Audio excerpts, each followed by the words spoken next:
भवानी शंकरो वंदे श्रद्धा विश्वास रूपिणौ याभ्याम बिना न पश्यन्ति सिद्धः स्वान्तः स्थमीश्वरम। हर हर महादेव। हार्दिक स्वागत करता हूँ आप सभी भगवत प्रेमी दर्शकों का आपके अपने ही YouTube चैनल जगत पिता शिव में। भगवान श्री अर्थेश्वर महादेव जी की कृपा से आप सभी स्वस्थ सकुशल और प्रसन्न होंगे, ऐसा मुझे विश्वास है। दशपुत्र समाकन्या दशपुत्रान् प्रवर्धयन् यत् फलम लभते मर्त्यस्तल्लभ्यम कन्ययैकया। अर्थात एक पुत्री 10 पुत्रों के समान है। कोई व्यक्ति 10 पुत्रों के लालन पालन से जो फल प्राप्त करता है, वही फल केवल एक कन्या के पालन पोषण से प्राप्त हो जाता है। श्री स्कंद पुराण से लिया गया यह महत्वपूर्ण श्लोक था। श्रावण मास में भगवान महादेव जी की प्रसन्नता के लिए हम क्या क्या कर सकते हैं, आज का प्रस्तुत वीडियो इसी विषय से संबंधित है। आप सभी से यह प्रार्थना है कि कृपया वीडियो को अंत तक अवश्य देखें।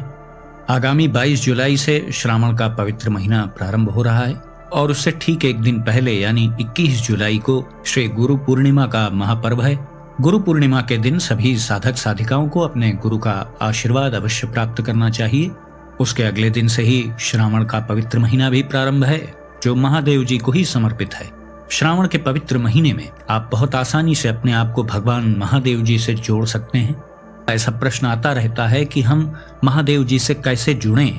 उनका नाम भी लेते हैं, उनका मंत्र भी जाप करते हैं, उनके स्तोत्र का पाठ करते हैं, फिर भी ऐसा लगता नहीं कि हम महादेव जी से जुड़े हुए हैं। तो देखिए, ऐसा इसलिए हो रहा है क्योंकि आपके मन ने महत्व भौतिक वस्तुओं को दे रखा है। बहुत गंभीरता से देखिए, समझने वाली बात है ये।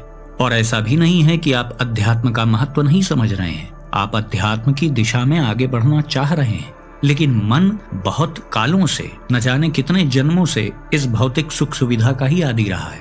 तो बहुत अधिक भौतिक सुख सुविधा मिल जाती है तो वो उसमें लिप्त हो जाता है, और यदि उसे सुविधाएं भौतिक सुख आदि नहीं मिलता है तो वह उसके चिंतन में लिप्त हो जाता है। कुल मिलाकर के मन की सहज गति, स्वाभाविक गति भौतिक संसार की ओर ही है। अच्छे से अपने अपने मन का सब लोग अनुभव कर लीजिए। अध्यात्म की ओर उसे हमें ले जाना पड़ता है, लेकिन भौतिक संसार की ओर तो वह स्वतः ही गति करता रहता है। लेकिन जब भगवत प्राप्ति की बात करो या अध्यात्म जगत की, ज्ञान वैराग्य की, इस संसार से मुक्त होने की बात करो तो मन उसमें बहुत रुचि नहीं लेता है और उसे बलपूर्वक उस दिशा की ओर हमें ले जाना पड़ता है। प्रारंभिक स्तरों पर किसी का मन स्वतः नाम जाप में लगता थोड़ी है। नाम जाप में तो सिद्धों का मन लगता है, साधकों को तो मन लगाना पड़ता है। प्रारंभिक स्तरों पर नाम जाप में आपको कोई स्वाद आता नहीं, कोई आनंद नहीं मिलता, तो बस ऐसा लगता है कि बस एक दवा समझ करके इसका प्रयोग कर रहे हैं। गुरु ने आदेश किया है इसलिए उनके आदेश का पालन कर रहे हैं। धर्म ग्रंथों में पढ़ लिया है कि नाम जाप करने से कल्याण होता है, बस एक छोटी सी ये भावना मन में बनी है और नाम जाप कर रहे हैं, लेकिन बहुत आनंद नहीं मिल रहा है। इसीलिए आपको ऐसा महसूस होता है, ऐसा अनुभव होता है कि हम भगवान से जुड़े हुए नहीं हैं। भले हम भगवान का नाम लेते हैं, उनके मंदिर जाते हैं और तमाम सेवाएं पूजा पाठ आदि करते हैं। तो देखिए, इस प्रश्न का सीधा सा उत्तर यही है कि आपने भौतिक वस्तुओं को, इस नश्वर संसार को सीमा से अधिक महत्व दे दिया है। जबकि आप सच्चाई जान भी रहे हैं कि एक दिन, वो दिन कौन सा होगा वो कोई जानता नहीं है, कि कब यहाँ से रिटर्न टिकट कट जाए, कब इस संसार से विदाई हो जाए, कब यह दुर्लभ मनुष्य देह छूट जाए। जब तक इन बातों पर आप गंभीरता पूर्वक विचार नहीं करेंगे, तब तक सदैव ही आपको ऐसा भ्रम होता रहेगा। खैर, अपने वीडियो के मूल विषय पर आते हैं। बहुत से दर्शक जनों का ऐसा प्रश्न आया था कि श्रावण मास में हमें क्या विशेष महादेव जी के लिए करना चाहिए, और सबका ऐसा कहना था कि कोई कठिन विधियां नहीं बताइए, ऐसा कुछ सरल उपाय बता दीजिए जो हम श्रावण मास पर्यंत आसानी से सुविधा पूर्वक कर पाएं और हमारी दिनचर्या भी ठीक से चलती रहे, उसमें भी कोई विशेष व्यवधान ना आए।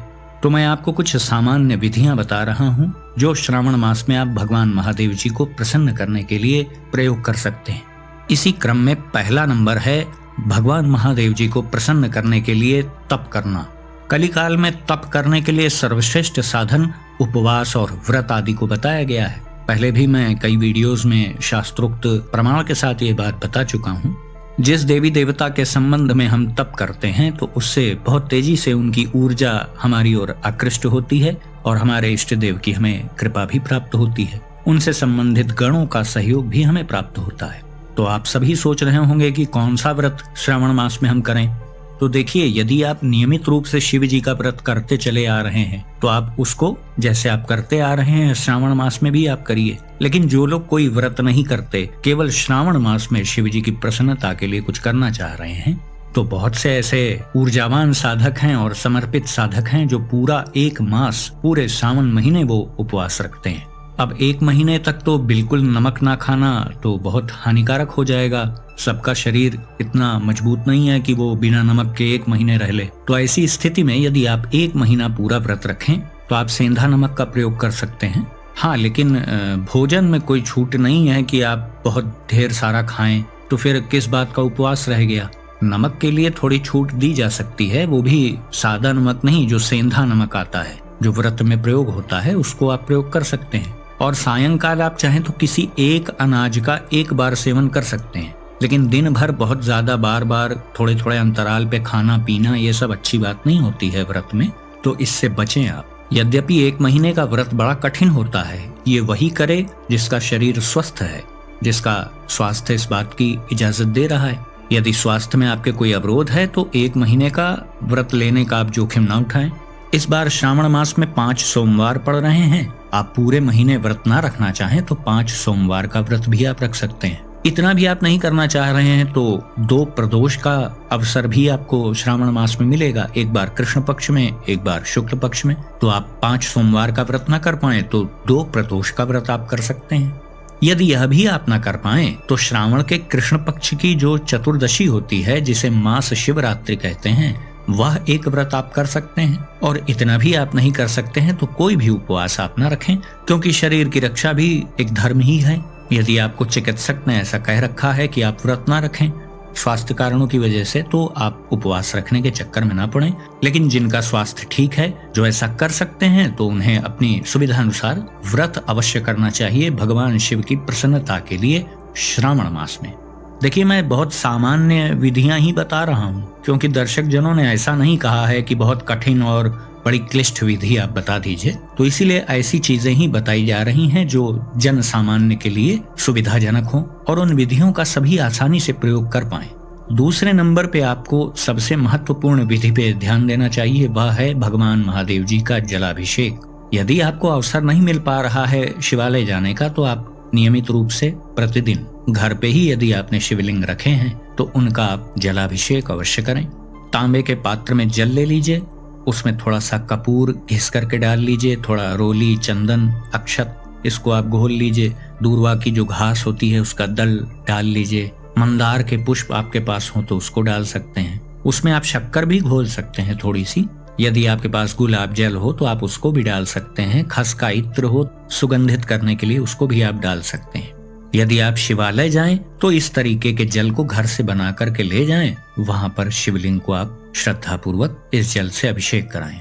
यदि आप शिवालय नहीं जाते हैं तो आप अपने घर पे ही जो शिवलिंग आपने स्थापित कर रखा है उनका ही जलाभिषेक इसी विधि से आप करें। श्रावण मास में जलाभिषेक करने से मानसिक शांति प्राप्त होती है। हमारे सूक्ष्म शरीर में जो रोगों के लक्षण आ जाते हैं, जो भविष्य में प्रकट होते हैं, तो श्रावण मास में शिव जी के जलाभिषेक से इस समस्या में भी बहुत लाभ होता है। यद्यपि यह किसी को पता नहीं होता है कि उसके सूक्ष्म शरीर में कौन सा रोग प्रकट हो रहा है जो भविष्य में उसे दिखाई देगा, तो उसमें कोई हर्ज नहीं है, भले पता हो ना हो। आप ऐसा करेंगे तो यदि कोई समस्या होगी तो वह अपने आप शांत हो जाएगी। महादेव जी के जलाभिषेक से मानसिक शांति तो प्राप्त होती ही है, मानसिक विकारों में भी शांति आती है। हमारे मन की जो भागदौड़ है, जो व्यर्थ के विषयों में हमारा मन घूमता रहता है, तो उस ओर जो इसकी गति है उसमें भी बाधा पड़ती है। श्रावण मास में आप भगवान शिव का जलाभिषेक करते हैं तो अब कुछ दर्शक ऐसा भी कह सकते हैं कि शिवालय में हम पूजन भी करना चाहें तो कैसे करें फिर? तो ठीक है, यदि आप शिवालय जलाभिषेक के लिए गए हैं तो आप कुछ सामग्रियां भी ले जाएं। मैं सामान्य सामग्री आपको बता दे रहा हूँ। देखिए, जलाभिषेक आप कर लेंगे तो उसके बाद आपके पास कम से कम भस्म या चंदन तो अवश्य ही होना चाहिए, जिससे आप प्रभु को त्रिपुंड लगा सकें। मध्यमा और अनामिका उंगली की सहायता से पहले 2 रेखाएं आप बना सकते हैं, बाएं से दाहिनी ओर।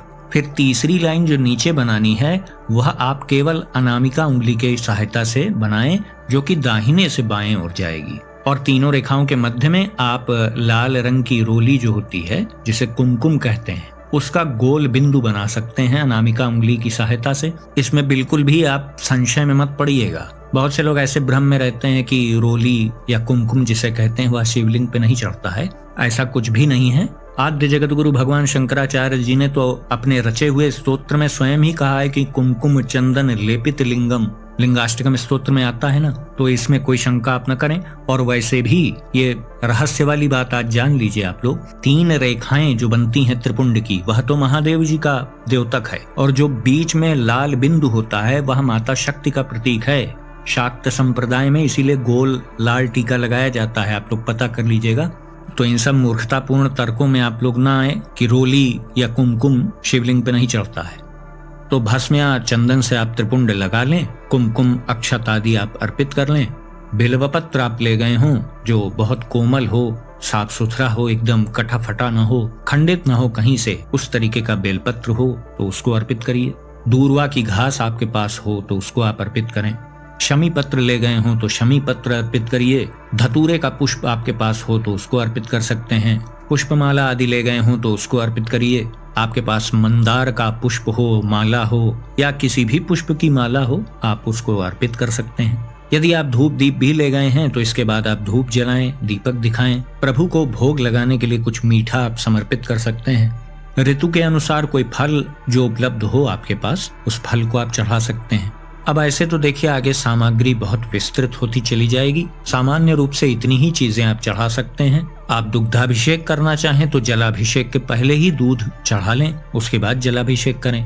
आप यदि पंचामृत आदि भी अर्पित करना चाह रहे हैं तो ये सब जलाभिषेक के पहले कर लें, उसके बाद जलाभिषेक करके फिर पूजन करें। और आप विस्तृत और भी विधिवत पूजन करना चाह रहे हैं तो किसी आचार्य की, आपको किसी पंडित जी की आपको सहायता लेनी पड़ेगी। उनकी सहायता से आप चाहे तो रुद्राभिषेक भी कर सकते हैं, उसमें विधिवत पूजन हो जाएगा। और वह तो विशेष रूप से भगवान महादेव जी के अभिषेक पे आधारित पूजन प्रक्रिया ही है। लेकिन बस इतना ही है कि वो आप स्वयं से नहीं कर पाएंगे, क्योंकि उसमें यजुर्वेद से संबंधित रुद्राष्टाध्यायी का पाठ होता है। तो आपको एक योग्य आचार्य या पंडित जी की आवश्यकता पड़ेगी।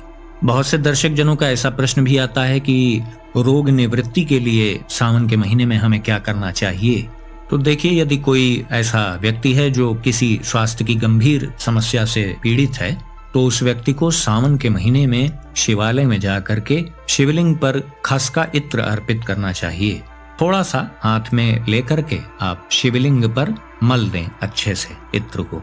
पूरे सावन माह यह विधि आप कर सकते हैं। माताएं बहनें चाहें तो यह विधि वो शिवालय में न करके अपने घर के शिवलिंग में कर सकते हैं। भगवान शिव का जो भी नाम आप जाप करते हो वही नाम जाप मानसिक रूप से करते हुए यह विधि आपको करनी है। पूरे सावन महीने ऐसा आप करते हैं तो निश्चित रूप से स्वास्थ्य में लाभ देखा जाता है और देखा गया है। कुछ ऐसे दर्शक जन भी होंगे जो अपनी नौकरी, व्यवसाय या पढ़ाई लिखाई के कारण पूजा पाठ में बहुत समय नहीं दे पाते हैं, तो उनके लिए क्या उचित विधि है श्रावण मास में? तो उनके लिए सबसे अच्छा कार्य है श्रावण मास में। वैसे तो यह कार्य 365 दिन करना चाहिए, लेकिन विशेष लाभ श्रावण मास में इसका अवश्य प्राप्त होता है और आपको अनुभव में आ जाएगा। श्रावण महीने में ही अनुभव में आ जाएगा। महीना खत्म होने के पहले पहले ही आपको अनुभव में आ जाएगा कि मैंने ये किया तो ये लाभ हुआ। 100% गारंटीड बात है ये, और वो है जीव सेवा। आप किसी भी जीव की सेवा करें, चाहे वो चींटी हो, चाहे वो हाथी हो, मनुष्य हो, जो ऐसा व्यक्ति हो जिसको किसी चीज की आवश्यकता है, जो वास्तविक रूप में सहायता का पात्र आपको दिख रहा हो। ऐसा नहीं कि आपको मशाल लेकर के निकल पड़ना है कि अब कहाँ मिल रहा है कोई दुखियारा जिसकी मैं मदद कर दूं। ऐसा कुछ भी नहीं है। आप ऐसा संकल्प मन में तो करिए कि मैं ऐसा करना चाहता हूं, तो प्रभु आपकी क्षमता के अनुसार चीजें आपके सामने हमेशा प्रकट करते चलेंगे। ये अनुभवतीत बात बता रहा हूँ, ये बात कोई बताएगा नहीं। आप सब लोग इसको प्रयोग करके देख सकते हैं। ये दिखावा नहीं करना है कि मुझे लंगर चलाना है और कर्जा लेकर के हम भंडारा कर रहे हैं, ये सब नहीं करना है।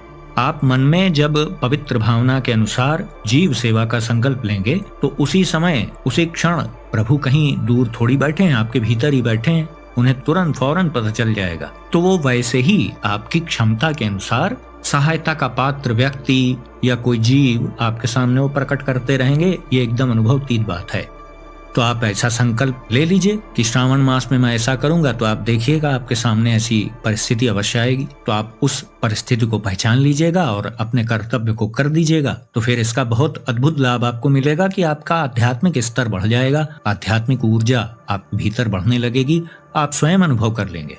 इसके अतिरिक्त यदि आपके पास समय उपलब्ध हो पा रहा है तो आप तीर्थ यात्राएं कर सकते हैं। बहुत से लोग कांवड़ की सेवा करते हैं, कांवड़ ले जाते हैं ना अपने कंधे पर श्रावण महीने में। तो जो लोग ऐसा करते हैं तो वो भी बड़ा पुण्यदायी कार्य है, वो भी कर सकते हैं। भगवान शिव के किसी विशेष तीर्थ में आप जा सकते हैं। सब कुछ देखिए इस बात पर भी निर्भर है कि आपके पास समय कितना है। यदि समय आपके पास पर्याप्त रूप से है तो आप ऐसा कर सकते हैं। तो यही कुछ सरल विधियां थीं जो मैंने आपको बताई। वैसे करने को तो बहुत सी चीजें हैं, लेकिन फिर कठिनता बढ़ती चली जाएगी, आपको भी करने में दिक्कत आएगी, फिर आप बिल्कुल उलझ जाएंगे, तो फिर आप कुछ भी नहीं करेंगे। तो उससे अच्छा है कि थोड़ा ही सही कुछ न कुछ तो होता ही रहे प्रभु के निमित्त। वैसे तो सर्वश्रेष्ठ साधन नाम जाप है, वो तो सर्वमान्य रूप से सर्वश्रेष्ठ साधन है। उसको बार बार कहना थोड़ी ना है कि हर श्वास में नाम जाप सबको करना है, चाहे समय हो चाहे न हो। ये तो सबसे मेन कार्य है ना। ये तो 365 दिन जब तक श्वास चल रही तब तक ही करना है। तो इसको बताने का कोई मतलब ही नहीं था।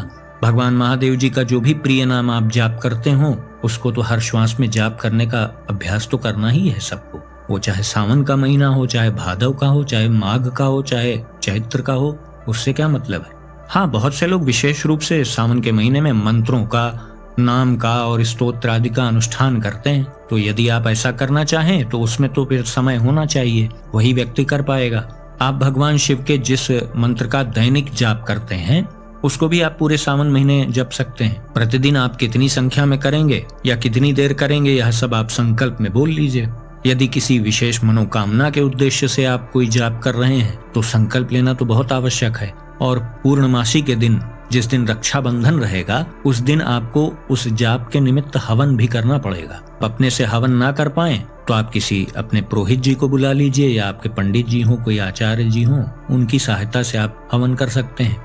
इसी प्रकार से आप चाहें तो नाम जाप का अनुष्ठान कर सकते हैं। कोई स्तोत्र आप पाठ करना चाहें तो उसकी निश्चित संख्या आप संकल्प में बोल दीजिए, प्रतिदिन उतना ही आप पाठ करिए। इस स्तोत्र के पाठ में यद्यपि हवन की आवश्यकता नहीं होगी, लेकिन आप फिर भी कर देते हैं तो बहुत अच्छी बात है। हवन ना कर पाए तो किसी ब्राह्मण की कोई सेवा आप कर दें, उनको भोजन करा दें, उनको दक्षिणा मिष्ठान आदि कुछ दे दें, तो इससे भी पूर्णता हो जाती है। लेकिन मंत्र के अनुष्ठान में तो हवन बड़ा आवश्यक है, उसमें तो करना ही पड़ेगा। और इन सब बातों के अलावा सबसे बड़ा जो साधन है वह है नाम जाप। तो आप सभी नाम जाप अवश्य करते रहें, उसको तो हर श्वास में ही करने का आपको अभ्यास करना है। तो यही कुछ सरल विधियां थीं जो कुछ दर्शक जनों ने कहा था, वो बता दिया गया है। मुझे आशा है जानकारी से आप सभी का उचित मार्गदर्शन होगा। यदि वीडियो आपको अच्छा लगा हो तो इसे लाइक करें, अपने मित्रों बंधु बांधवों के साथ शेयर करें। यदि इस चैनल का वीडियो आप पहली बार देख रहे हैं तो कृपया इस चैनल को भी सब्सक्राइब करें और बेल आइकन को भी अवश्य प्रेस कर दीजिएगा। तो भगवान श्री परशुरामेश्वर महादेव जी से मैं ऐसी प्रार्थना करता हूँ कि वो आप सभी को सदा सुखी, स्वस्थ और ऊर्जावान बनाए रखें। मिलते हैं अगले वीडियो में एक नई और उपयोगी जानकारी के साथ। तब तक के लिए आप सभी भगवत प्रेमी भक्तों को हर हर महादेव।